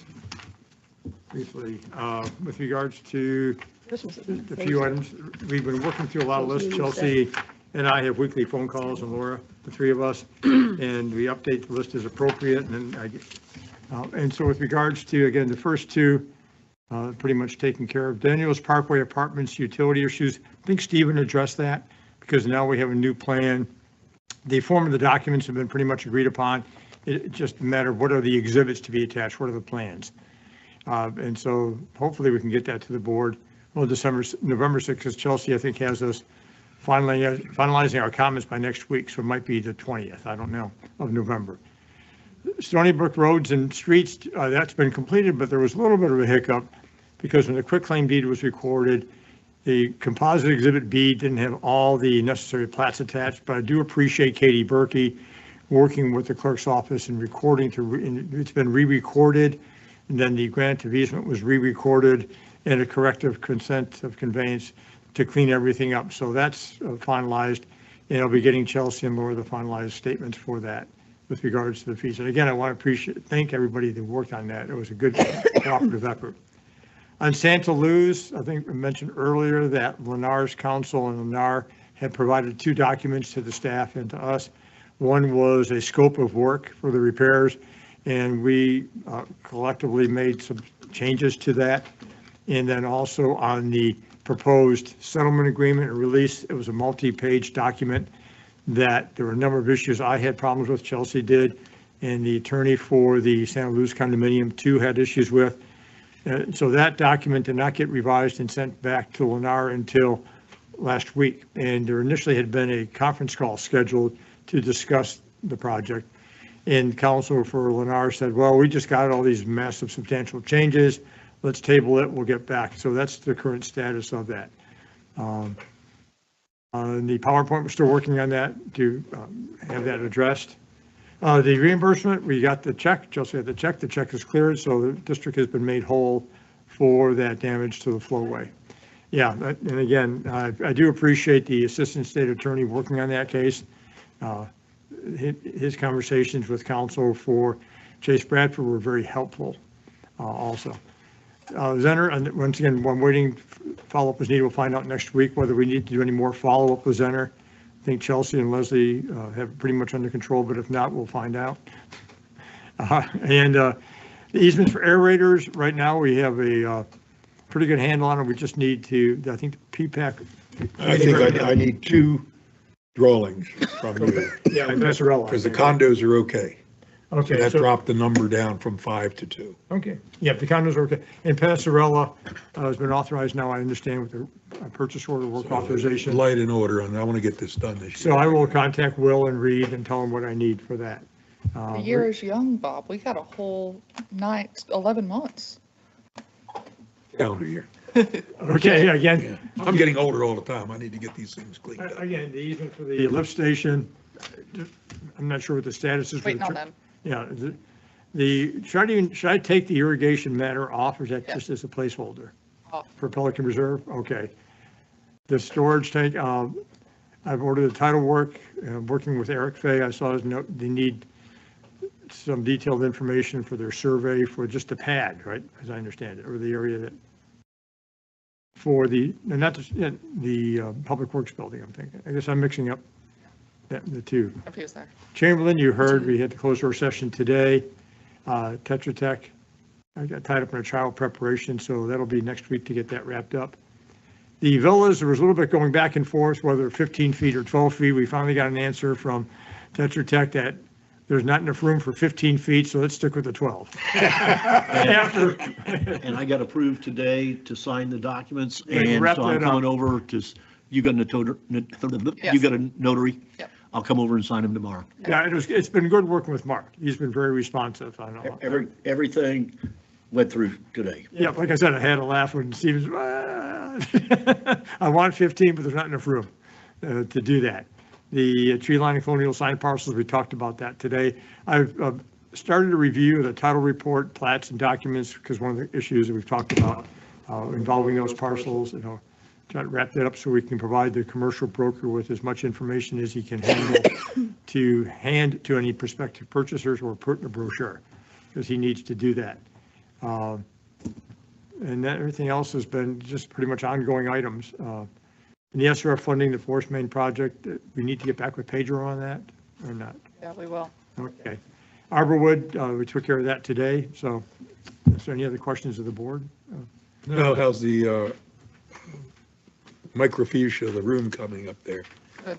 Is it active? People are actually doing something every month or no? Yeah, oh yeah. We just, well, I mean, for the last month, we had a expense freeze, but yes, Austin's got like 5 or 6 boxes. He's got to go through and itemize what we're sending off and or cross-referencing that with what we've already got scanned, so that way we're not paying for it twice, and then we're shipping it off. Do we have a percent completion of the room? Are we at 10% or 80% or 8. 8%? There's a lot of stuff up there. Well, I know. And not everything is going to need to be scanned, because a lot of it has already been scanned. It's just, it's very labor intensive. Things were just chucked in boxes because there was space, which makes it very complicated because you have to sort through, and there's a lot of things that don't go together that are all in one box. So We're making, Like we how are, many bring, I just don't get a sense it's a priority at all. I mean, no, it is. You can ask Austin and Laura. It is. we spent our weekly meeting. I have a weekly meeting with Austin, and we spent 2 weeks in a row putting shelving together and moving boxes around up there while we talked. So well, I thought we microfiched. We could throw the boxes Multitasking. away. Nothing Something- would surprise me to what's in those boxes. Oh, nothing me either. I mean, Nothing. Fibber McGee's closet can barely cover it, when but, Tony keeps bringing us stuff, so that doesn't help. oh, he does that. For every one I get rid of, he brings me 3. Tony does that. He dumps big piles. I think it's helpful to the staff and anybody else in the future, as opposed to me keeping 24 by 36 inch. Bob, the goal is to have everything done by the time we move into that new building, because we're not taking anything Oh, really? with us. Okay, all right. Now I can really, now I gotta go. that before. Thank you. But you know, it was April, but now it's July. So I didn't like that. They've, June, but they have no, 70 June days. 30th. They have, It's July. they have 70 days of wiggle room in there, so I'm confident that they're going to get done sooner. Okay. Okay. Anything else for Tony? Yes. Tony, I know that you're working on reviewing the existing board policies and procedures and all that sort of stuff. But is there a policy or a procedure that we do not have a manual for that we probably should? There's a current set of rules or procedures, and there's also policies with regards to, I'll call it decorum for meetings. This is more expansive than that, working with Chelsea on that. And so it's a more expansive document. And it's just a matter of my meeting one-on-one with the board members to go over some of the, hand it to you and say, here's where the draft is, and let's talk about it. Okay, so there's maybe one more policy or procedure out there that we should have. More comprehensive. It's pretty more comprehensive, and it addresses committees and subcommittees also. Otherwise, we have a policy or procedure on everything. The idea is to have it, hopefully, as much as we can. Yes, the board, as much as the board Or to desires. consolidate and clean up, because we've adopted over the years so many different versions. Different resolutions. What we Yeah. really need is one book that has everything That's the in goal. it, and then go from there. You mean like one book that has employee guides? See, I was opposed to that, given that it was so, and this is prior to you and prior to Laura, it was April and Chris Shoemaker. You know, most companies have an employee handbook, which is your HR, and then last time I look at our document, it is a copy and paste of policy and procedures, employee handbook, and it's not organized, it's not simple, it has, I would You're have, talking at the board level or the employee level? the employee No, level. the employee Needs to level. be updated. No, it doesn't. We updated it and issued it January 1st of this year and did a massive overhaul. I know, but it's still a blend of two documents. It is not a employee. I'll send you the book. one that Okay, we've. maybe I need to take a look at The it. one worked with Suzanne Boyan, correct? me if I'm Exactly, wrong. and it was policy and procedures and employee books. The policies are an appendix to the manual. And that's what yeah, send it to me. I'll take a look at it, because the last time I looked, and it's been a while, maybe a year or two. No, This- not a year, it's a year, not more than a year. It was. But what Tony's working on is more of a board level. board. Yeah, I know, For yeah. employees. We used to have one, yeah. I got passed on Margaret's with the lots of notes. Nothing else for Tommy, so we'll go ahead and move to future book. Don't forget, we have the President's Council meeting on October 28th. I've already told you I will not be there. It'll be here in this room. How many people are RSVP? 13 have as signed of- up, so we're as having of it. last week. So maybe they'll actually show up. And what time? 4 to 6. I drew a blank there for a second. The next meeting is November 6th, and agenda management. Anything? Anything else to add to Chelsea's? Yeah, I'm assuming that Parks and Rec is going to be the workshop. Yeah, it's on here. Okay. They're here. So in my personal life, I've had to have some property appraised.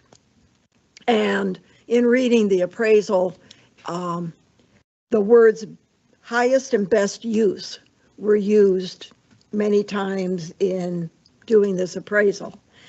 And it got me thinking about the Sherman Soccer Complex.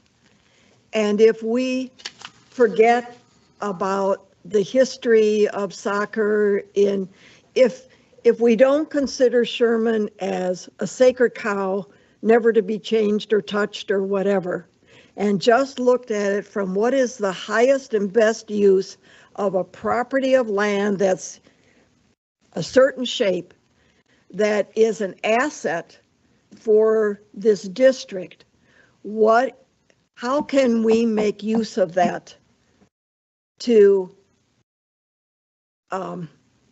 either make money or not lose money type thing? And I was wondering, since we have 3 weeks now between this meeting and the next one, if it'd be possible for staff to start brainstorming. I mean, maybe soccer isn't it. I mean, maybe if you took N number of things and put in 20 pickleball courts and charged to use them or something, maybe that would make us more money than soccer does. At least we wouldn't lose money. I don't know what it is, and that isn't my realm, but those words, highest and best use, just kind of stuck in my head. And I was saying to myself, what is the highest and best use for that parcel of land? A soccer field that pays its way. Yeah, because we don't want, we kind of talk about that before too, that we didn't want to do anything here that we didn't want to incorporate on the new, at admin building, that. So I do think there's a huge opportunity to make money on the soccer. Don't disagree with Carol whatsoever. So we just have to think of items that would fit that they're not duplicated. I wouldn't want to duplicate anything, and I wouldn't want to pull anything that we already kind of agreed that's going to stay there back this way. But I do think, there's knowing that I work at Collier now, I will tell you, when I drive on 75, it's almost every day. Those soccer fields are full. And they are, when I'm telling you, they are full, and I mean, they must be making money. And then when I drive on the way back, they're empty. And while, I'm here 70 miles an hour, they don't look bad. So I wondered, like, what are they doing that they're able to, utilize? But I know 2 of the soccer leagues actually go down there. So it's not that they have more kids there. They actually are traveling from Lee to Collier. So there is an opportunity. We just need to find out what it is. Well, hold on, but there's also, you have to, if you contact the county, you have to figure out what they're charging for and what they're not. Some of these leagues, the county allocates the fields for use because it's community. It's designated community use. So not all fields are paid for. There are some that are, and I've said it 100 times. Field usage in Lee County is there's not enough of them. So just when you look at it, if you're talking to the county, you talk to the county, just figure out what are they charging for and what are they not, because there's a certain threshold I think they have to hit for community use. We're a little different. I don't even know if they're county. I just know it's one when I'm going to Naples, there's one, and then when I'm coming back from Naples, there's one, and they're usually both on 75, and they're both packed. So I don't know if they're school. I don't know that, but they are packed. They have adults. On the weekends, sure. that I notice it's adults, and then on the weekdays I notice it's children. They're almost always used. I get drive by the same thing. You see it too? Yeah, Usually I the saw ones it on the west too. side of the road. Yeah. Mhm. Yep. So I just need to know, like, what are they doing that we could be doing it to make the money? We're still waiting on from staff the numbers and the 50% and the 75% So of what we got. we are contemplating that. And that's all kind of part of this discussion. I think that's step 3 or 5. The expenses and the revenue is step 1, and then set the goal, set the expectation. We danced around that a lot, but we are absolutely trying to look at different things. We started cleaning up the concession stand just this week, so. Awesome. Well, anyway, I would like us to keep that in mind. Highest and best. Highest and best use. Got it. Anything else to add to agenda management? No? All right. So I think it's a supervisor comments. I'll start with, yeah, go ahead. Oh, yeah, one, not on that, but we had gotten an email about a gentleman who was talking about a fence that was close. He had contacted the county. The county said, no, it's not our fence, it's GSCDD. Blocking easement or in the easement? Yeah, We took care of it. Conservation Conservation area one. yes. That's been resolved. It is our fence, and And staff it is our staff made repair. the repairs It this looks week. beautiful, yeah. Oh, good. Yeah, that was Okay. last week we did that. Okay. All right, so, I don't remember anything else, so. all right, Bob. The only comment I have is kind of informational. Pelican Reserve is pursuing right now through Residents Alliance to get the sidewalk completed from C4 up to the Winn-Dixie. We tried a couple things with the state to see if we could put a lien, or with the city, see if we could put a lien on it. That's not really working. But now that we're going to try and use fire impact fees, I'll just keep you apprised of that. But we want to get that sidewalk completed sooner rather than later, because those parcels may never sell, in which case they'd never be able to take the golf carts up there. So that's all I've got. So expand on that. Got the runaround. City, because tree lines, the county, the city said that's the county's problem. And we're like, well, if the developer ever builds, it's your problem. So they're going to work through that and see if they can pursue through the city using the road impact fees monies that they have. Oh, road impact. Road impact fees. Yeah. Okay, promise not I won't have fire. We're hoping to next have more one. influence with Darla than we do But that's with full of money. anybody else. That's okay. That's it. Oh, yeah, absolutely. Ed, I'm not opposed to that. nothing? Nothing, Ed. All answered. All right. Doug's Yeah, I online have too. the Doug. pond Hey, Doug, you have 116. anything? So I like, No, I'm good. Thank you. all right. Carol? Nope. No supervisor comments? I just have 2, just to follow up on the conversation. So it's actually on a website, and now the more I look at it, we need to pull all of them out. Just because, yeah. Because mainly they were not adopted, and in the titles that are there are not, like when you look at annual membership and then it tells you like how good this is for Gateway, like they just don't drive. So I don't know who did this, but it needs work. What are you talking about, Sylvia? It's the parks and recreation facilities under the website, and it talks about dog park, and it has policy and procedure, or it had just, Okay. and yeah. And then just going down, I noticed that we advertise for, on the soccer field for the leagues, which I think is great. Then I was looking, and I thought about this before, the common pool, it says pool yoga is suspended until further notice, right? Pool yoga. Okay. Is that considered an organized event? Because they don't pay to do that. Like whoever is organizing the We pool host yoga. that with that person. So that's hosted by us with no financial No cost to us. cost, correct. So No we have, financial cost to the users either. okay, so we have, do they have to sign a liability disclaimer or anything that the people that are using it? Because while there's no financial cost to the district, there is a liability of creating an event organized by the district.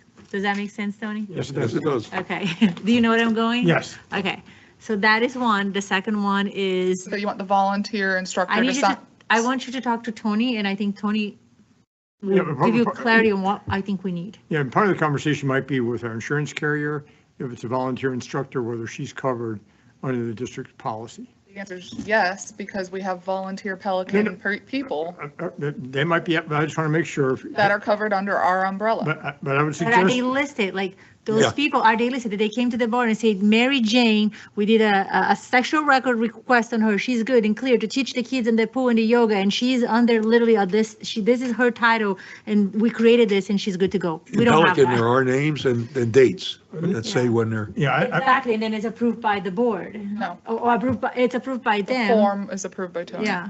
I think it's a good idea to contact, just to make sure the carrier knows and also get that reaffirmation as to any instructors or somebody conducting organized events. It can't hurt. So the pool yoga, and then the other one is the aquatic program, which I don't know what they do. I think is that the same thing? That's my point. I don't know. I didn't know. Yeah, so. I need to look before you close out what you're looking at. I'll leave it here. I know what you're talking about. I'm on the Parks and Rec. Me page, neither. I and never saw this before. I was looking for a document and I was like, what is this? I'm on the probably Parks and on- Rec I'm page. looking for a get out of jail free here, but could we put a sign up on the soccer fields, walk on it at your own risk? Play at your own risk. Well, I guess the question would be, do we put a sign out there saying uneven surface in items such as that? We hide potholes from you. No, I mean, again, we have, I don't know if that it helps mitigate or minimize liability because we have an obligation to any invitee to have a safe condition on the yeah. property. So I'm not sure if that would sufficiently negate, I mean, any sign like that would sufficiently negate, and it sends a bad signal. In other words, our fields are in such bad shape that don't walk on them due to its own risk, but they're there for play. Yeah, exactly. Okay. Well, So I how about guess- if you walk on our fields, you can't sue us? I would love that. I'll print the signs. I'll handwrite it. But anyway, Unless you wanted to Well- say, the only authorized individuals are those who sign up and have the permission of the district. I mean, Well, we also have but I don't know how you too- police that or monitor that. That's the Yeah, problem. how do you police that? Well, it's a park, and even with fields are graded. It's an uneven surface by design. So I mean, for two things. One, it's a park, so it's a natural environment. And two, I mean, the fields itself, like I said, are graded. They're graded for a reason. I don't know how we get around that. I mean- No, I think the idea is that the district has vendors and the district has staff that looks at the facilities and makes the determination as to its condition. And then hopefully they would embark on these routine programs to bring any defective or issues to the district's attention. so that Enter can be at your flagged. own risk. I don't think we can do that for a park. I mean, that's, again, we can talk to the insurance carrier, they're the ones that help, and we can talk to Jeffrey about it, but. and then one more thing, Chelsea, I wrote it down too. I want to make sure, given that we're doing this huge irrigation upgrade, right? I don't necessarily mind, and this is me personally, I don't necessarily mind replanting a tree here and there, but any massive changes to landscaping, to bullnoses or center median, I think we should halt. I think we should wait because it needs to be in conjunction with the irrigation. Because we did talk about that, like what do? They assess this, or do we look at beautification and then do the irrigation needs? So I don't recall any location that center medias and bullnoses besides what here, which I agree it's an issue with the sod, that they need to be revamped. Bullnoses? The bullnoses or center media, meaning like on Griffin. Yeah. There's nothing there. Like I know we planted like probably like 50 crotons in there. Just Where? on Griffin and 82.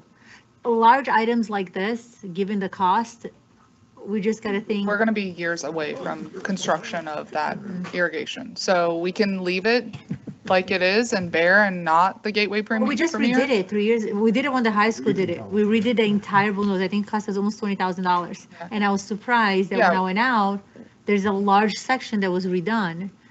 And I just, honestly, I think it was a waste of money because it was redone and it was in, there was other areas that money could be allocated to or not spent or. My I direction. don't know if you knew what I was The talking about. direction that I've given to staff is we need to maintain our existing. I agree. And if it's in bad condition, we need to replace, and any large projects, we discuss internally together.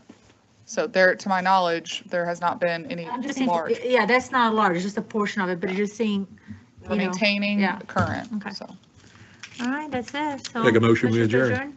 Second, all in favor?